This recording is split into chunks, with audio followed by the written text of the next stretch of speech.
Good evening. This is John Kozlowski and Stacy Johnson. We want to wish a warm welcome to all of our listeners tonight on Sports Weekly. We are very excited for this week's show as it covers a topic that has proven to be extremely controversial recently. The topic of this week's show is whether NCAA athletes should be required to gain a degree from a college or university prior to being eligible to compete in professional athletic associations. And here today we have multiple athletes, some in favor of and some opposed to, changing the way the professional sports world works. John will be conducting interviews and also will be bringing in well-known researchers of related subjects in order to provide more evidence in favor of this case. Now we have former NBA player Brandon Rohr on the show. So Brandon, tell me a little bit about your basketball career. Well, after high school, I decided to play basketball at the University of Washington, where I really improved my game. I had a good time, but also graduated with a degree in American Ethnic Studies. What motivated you to choose this as your major? I honestly came in thinking that I would play for 3 years, then declare for the draft, but decided to stay so I could finish out my career with the Huskies.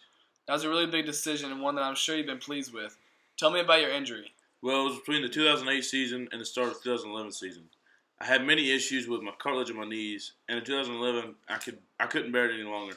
I decided to retire, but came back and played the 2012 season with Minnesota before retiring for good.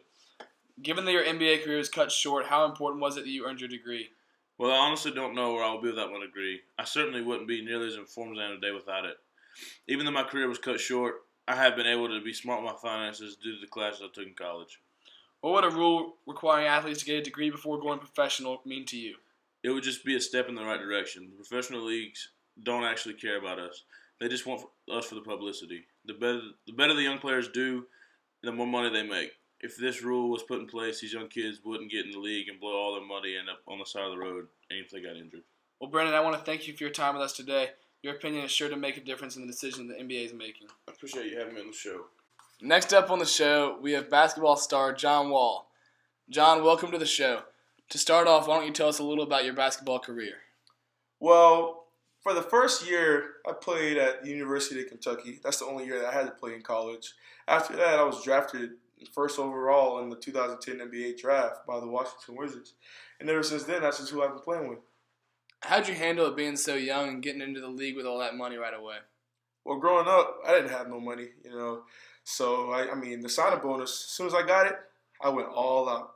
I bought my mom a nice house, a nice car, and I bought me a nice house, of course. Do you think you would have been better off if you stayed for all 4 years of college? Nah, because honestly, I would have spent all that money anyway. So you're saying you aren't in favor of the proposal to require NCAA athletes to get a degree before going pro? Yeah, I just don't see the point. I mean, if you got the skills to go to the league right after your freshman year, why not go start making some money?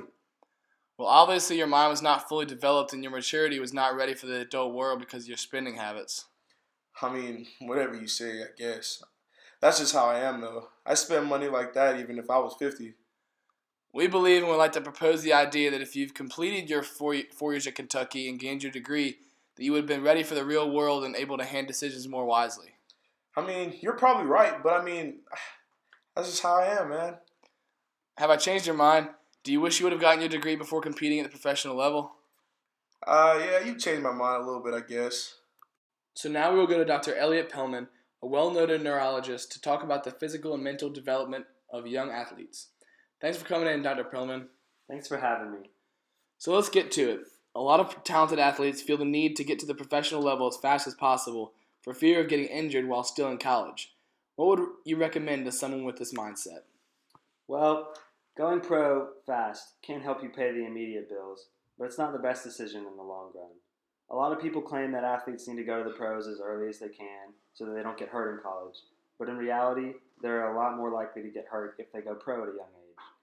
The level of conditioning and skill necessary for success as a professional athlete can result in athletes that are less prone to injury than younger, less talented, or well-conditioned individuals. An athlete might be talented enough to compete in the NFL or NBA or NHL, but odds are when they're entering the league, they have not yet had a lot of conditioning to condition themselves to the level that is necessary to be a professional athlete. And the younger that an athlete is, the less developed their body is, which can only increase the risk for injury. Okay, that is a fair point. But say that an athlete is a freak of nature and is talented enough and conditioned enough to compete in a professional setting. What would you then recommend to them? Well, even if an athlete is physically mature enough to compete as a professional, Athletics isn't all physical. There's a mental side of athletics as well. Once an athlete becomes pro, they start to earn a lot of money in a short amount of time. Someone in their late teens or early 20s most likely doesn't have a lot of financial experience and has not had a lot of schooling to where they would know a lot about financing and the economy. It can be scary as an 18-year-old athlete to go from having all their expense paid by the athletic department to having to become completely independent and still compete to their fullest athletically. In addition, they also have an image to start taking care of. They'll be exposed to even more press and media, and some athletes aren't mature enough to handle this attention and can act out, painting a bad picture for themselves. A tragic common occurrence is when athletes come into a lot of signing money and like to spend it all in a short amount of time, whether that includes buying a house, a car, clothes, whatever it is. It can start to add up. Then say they get hurt or cut for whatever reason, or their professional career just doesn't end up working. Then they're not on a roster anymore, and they have spent a lot of their money and are in a sticky situation. Well, you make quite the argument, Doc. Thanks again for coming and talking with us. Absolutely. The pleasure was all mine. And that concludes this week's episode of Sports Weekly. We hope you enjoyed this topic, as it is one that is very controversial. As you can see, this topic is one that some athletes agree with, while others choose to see things from a different perspective. This podcast will be used in court to show the professional associations that athletes are not prepared for professional competition until they have graduated from college with a degree. We hope that this podcast gave you a look into the possible future of athletics in the United States.